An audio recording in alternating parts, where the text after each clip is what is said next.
Tidak ada negara yang bisa mencapai era keemasan, era kemajuan, melompat jadi negara maju kalau elit-elitnya bertengkar, kalau masyarakatnya tidak punya kepercayaan kepada pemerintah, begitu juga sebaliknya. Jadi ini yang beliau sedang bicara soal persatuan. Persatuan itu bukan berarti nggak boleh kritik, enggak. Kritik boleh.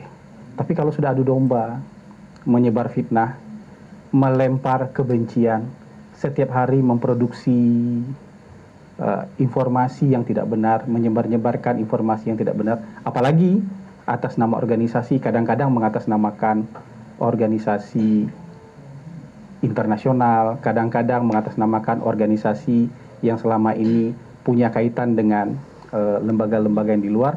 Nah, ini yang beliau tekankan. Jadi soal kebebasan bicara hari ini kita semua bebas berbicara kok. Media sosial nggak ada yang di-ban, nggak ada yang direstriksi macam-macam. Semua orang, baik dia paham nggak paham, hari ini juga masih bebas berbicara. Jadi kontrol publik justru bukan lagi kuat.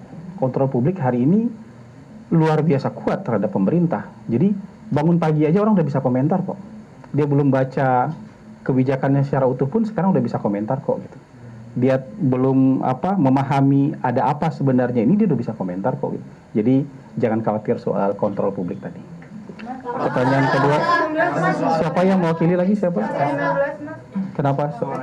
Siapa saja ya Mas? Soal COVID-19 coba. Ya kan kasus di Indonesia kan ada lagi nih Mas 7 kasus ditemukan soal COVID. Nah kemarin juga Kementerian itu sudah mengeluarkan edaran peningkatan pengawasan kewaspadaan terhadap COVID.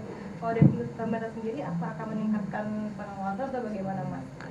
Ya, sampai saat ini kan Kementerian Kesehatan mengeluarkan edaran untuk seluruh dinas kesehatan yang ada di Indonesia.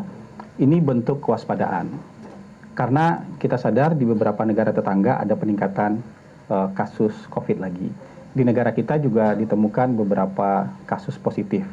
Yang tertinggi mungkin minggu ke-19 kemarin 3,68% positivity rate-nya. Jadi kalau dari 100 orang diuji spesimennya, ada 3,68 atau hampir 4 orang yang terindikasi positif. Ini bentuk kewaspadaan, ya.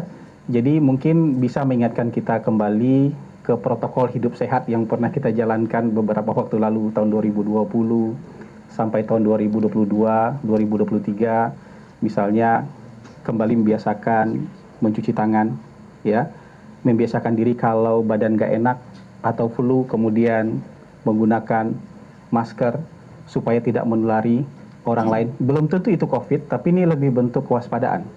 Dan membiasakan diri lagi kalau ada gejala-gejala nggak enak badan, pusing, flu, sakit tenggorokan, periksakan diri ke dokter supaya nanti kita bisa deteksi ini bagaimana penyebarannya yang ada di negara kita. Bagaimanapun kalau sudah ada di negara tetangga peningkatan kasus, kita kan juga harus mulai waspada. Walaupun hari ini kita ngelihat semua masih berjalan baik, kita masih berjalan normal, ini lebih kepada meningkatkan kepedulian kita lagi soal membiasakan kembali hidup sehat, cuci tangan, ya, kemudian hidup bersih, hidup sehat, berolahraga, pola makan sehat. Kalau badan nggak enak, pakai masker, kurangi interaksi dengan orang kalau badannya lagi nggak enak, atau kalau betul-betul nggak enak, periksakan diri ke rumah sakit atau ke dokter supaya bisa diketahui lebih lanjut. Jadi ini bukan buat nakut-nakutin, ya, ini bukan buat menakut-nakuti, tapi harus waspada wajib.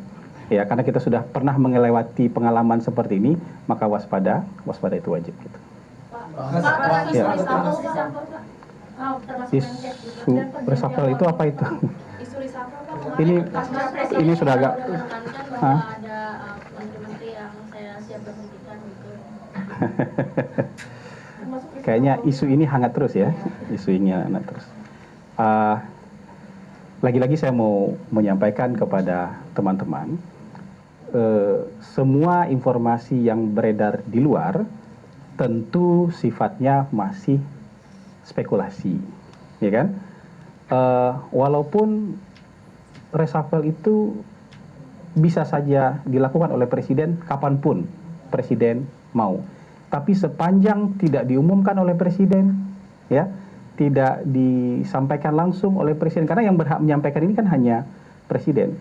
Orang yang di luar kan nebak-nebak aja, melakukan spekulasi aja, atau aspirasi tolong ganti si ini, tolong ganti sini, itu bisa juga berupa aspirasi. Tapi presiden tentu punya penilaian yang menyeluruh, yang objektif.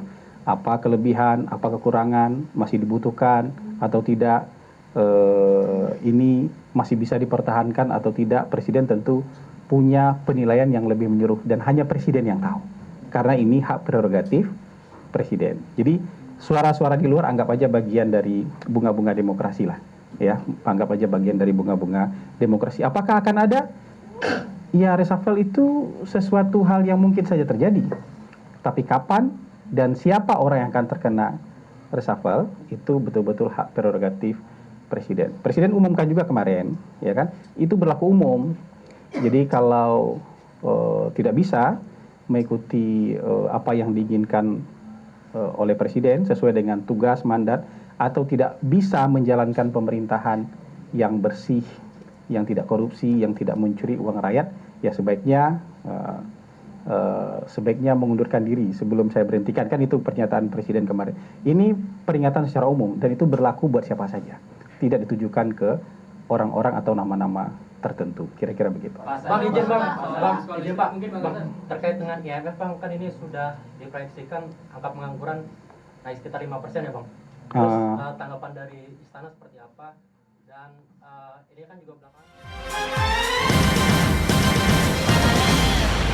Jelajahi cara baru mendapatkan informasi. Download Metro TV Extend sekarang.